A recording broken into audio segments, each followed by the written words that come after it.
गुजरात में शराब और ड्रग्स होम डिलीवरी से मिल रहा है, लेकिन किसानों को यूरिया नहीं मिल रहा है। वो है गुजरात मॉडल। ગુજરાતમાં હાલ દરેક જગ્યાએ માત્ર ને માત્ર એક જ સવાલ ઊભો થઈ રહ્યો છે કે ગુજરાતમાં કઈ જગ્યાએ દારૂ અને ડ્રગ્સ મળે છે, કેટલા પ્રમાણમાં દારૂ અને ડ્રગ્સ મળે છે। ત્યારે હવે આ તમામ બાબતને લઈ અને અનેક ચર્ચાઓ થઈ રહી છે। આ તમામ ચર્ચાઓની વચ્ચે ગેનીબેન ઠાકોરે લોકસભામાં હવે આ સવાલ ઊભા કર્યા છે। આ સમગ્ર બાબતે વિગતે ચર્ચા કરીશું। નમસ્કાર, હું છું ઉજ્જવલ અને આપ જોઈ રહ્યા છો નિર્ભય ન્યૂઝ। વાવ થરાદમાંથી દારૂ અને ડ્રગ્સનો મુદ્દો ઊભો થયો અને ત્યારબાદ આ વાતને લઈ અને અનેક ચર્ચાઓ થઈ। ત્યારે હવે આ તમામ બાબતોની વચ્ચે ગેનીબેન ઠાકોરે લોકસભામાં આ વાતને લઈ અને સવાલ ઊભો કર્યો છે। ગેનીબેન ઠાકોરે અહીંયા સ્પષ્ટ કહ્યું છે કે ગુજરાતમાં દારૂ અને ડ્રગ્સની હાલ હોમ ડિલિવરી થઈ રહી છે। અહીંયા એમણે વાત કરી કે આવું ગુજરાતનું મોડલ છે જ્યાં ખેડૂતોને ખાતર નથી મળતું, પરંતુ ક્યાંક ને ક્યાંક ઘરે ઘરે દારૂ અને ડ્રગ્સની ડિલિવરી થાય છે। આપણને ખબર છે કે છેલ્લા કેટલાય સમયથી બનાસકાંઠા અને ઉત્તર ગુજરાત એ વિસ્તારમાં ખાતરને લઈ અને અનેક સવાલો ઊભા થઈ રહ્યા છે। યુરિયા ખાતર માટે ક્યાંક ને ક્યાંક આપણે ઝઘડા થતા પણ જોવા મળ્યા અને ખેડૂતો આ વાતને લઈ અને છેલ્લા કેટલાય સમયથી લાઈનોમાં લાગી રહ્યા છે અને એક જ માત્ર માંગ કરી રહ્યા છે કે એમને ખાતર મળે।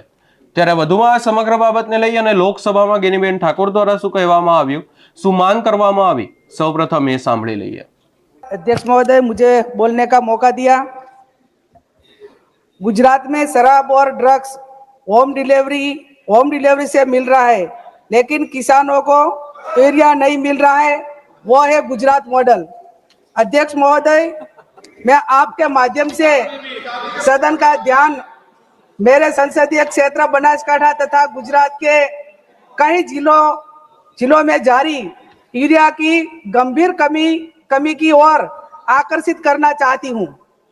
यही रबी सीजन होने के वजह से किसानों को यूरिया के लिए लाइन में कतार में खड़ा रहना पड़ता है।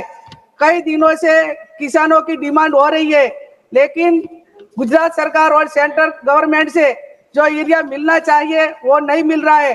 तो मैं केंद्र सरकार से गुजारिश करती हूँ कि जो ब्लैक में मार्केटिंग में बेचने वाला है उस पर बैन डालना चाहिए और किसानों को अच्छी तरह से यूरिया खातर मिलना चाहिए। धन्यवाद। अध्यक्ष महोदय, मुझे बोलने का मौका दिया।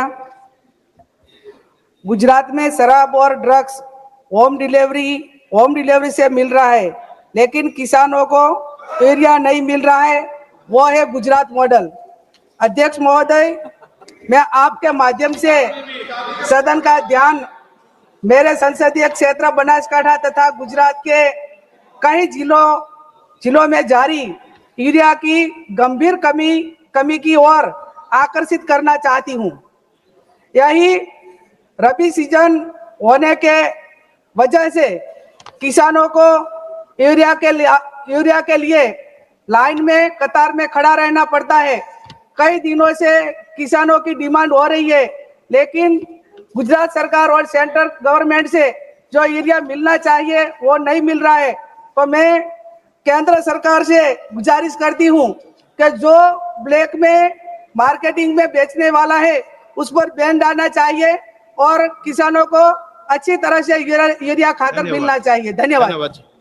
અહીંયા ગેનીબેન ઠાકોર દ્વારા સ્પષ્ટ એવું કહેવામાં આવ્યું છે કે ગુજરાતનું વિકાસ મોડલ આજે એવો છે કે ગુજરાતમાં દારૂ અને ડ્રગ્સ ઘરે ઘરે મળે છે, પરંતુ ખેડૂતોને ખાતર નથી મળતું।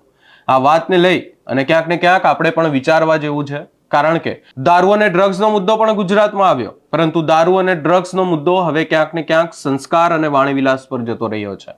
કોઈ પણ પ્રકારે ગુજરાતમાં એ વાતનું ધ્યાન નથી આપવામાં આવી રહ્યું કે દારૂ અને ડ્રગ્સ તો મળે છે। નિવેદનો હાલ કોઈ પણ આપવામાં નથી આવી રહ્યા, માત્ર ને માત્ર વાત કરવામાં આવે છે તો આટલા વિસ્તારમાં દારૂ અને ડ્રગ્સ મળે છે, આટલા વિસ્તારમાં આટલા સમયમાં ગુજરાતમાં આટલું દારૂ અને ડ્રગ્સ પકડાયું, માત્ર ચર્ચાઓ આજ થઈ રહી છે, પરંતુ કોઈ પણ એવું નથી કહી રહ્યું કે આ વાતને લઈ અને આગામી સમયમાં આ પ્રકારનો એક્શન પ્લાન લેવામાં આવશે। જિગ્નેશ મેવાણી દ્વારા અનેકવાર આ વાતને લઈ અને સવાલો પૂછવામાં આવ્યા છે કે ભાઈ તમારો પ્લાન શું છે, આગામી સમયમાં દારૂ અને ડ્રગ્સના મુદ્દે કેવી રીતે એક્શન લેવાશે, પરંતુ કોઈ પણ પ્રકારનો જવાબ નથી આપવામાં આવી રહ્યો। આ બધા ચર્ચાની વચ્ચે હવે ગેનીબેન ઠાકોરે ખેડૂતો માટે પણ સવાલ ઊભા કર્યા છે અને દારૂ અને ડ્રગ્સના મુદ્દે પણ સવાલ ઊભા કર્યા છે। સવાલ ઊભા કરવામાં આવ્યા છે કે ગુજરાતમાં દારૂ અને ડ્રગ્સ મળે છે, પણ ખેડૂતોને ખાતર નથી મળતું. ઘણા વિસ્તારોમાં ખાતરો નથી, ખેડૂતો છેલ્લા કેટલાય સમયથી લાઇનમાં ઊભા છે, માંગ કરી રહ્યા છે કે એમને ખાતરો મળે. ખેડૂતોની જો વાત કરવામાં આવે તો ખેડૂતોને તો હાલ ગુજરાતમાં માત્ર ને માત્ર લડવાનું જ છે. ખેડૂતો છેલ્લા કેટલા સમયથી એક મુદ્દો ઉઠાવી રહ્યા છે, વિરોધ કરી રહ્યા છે કે એમને વળતર મળે. વળતર માટે પણ જાહેરાતો કરવામાં આવી. આ તમામ બાબતોની વચ્ચે ખેડૂતો હવે રાહ જોઈ રહ્યા છે કે એમને પૈસા મળે. એટલે કે માત્ર ને માત્ર ગુજરાતમાં એવું ચાલી રહ્યું છે કે મળશે, મળી જશે અને મળી ગયું. એટલે કે જાહેરાત કરવામાં આવી કે ભાઈ તમને મળશે. હાલ એવું ચાલી રહ્યું કે મળી જશે પરંતુ મળી ગયું એ વાત સાંભળવા માટે હાલ તમામ લોકો રાહ જોઈ રહ્યા છે. આ સમગ્ર બાબતે આપનો શું અભિપ્રાય છે અમને કમેન્ટ કરી જરૂર જણાવશો. અમારી ચેનલ નિર્ભય ન્યૂઝને લાઇક, શેર, સબસ્ક્રાઇબ કરવાનું ભૂલશો નહીં.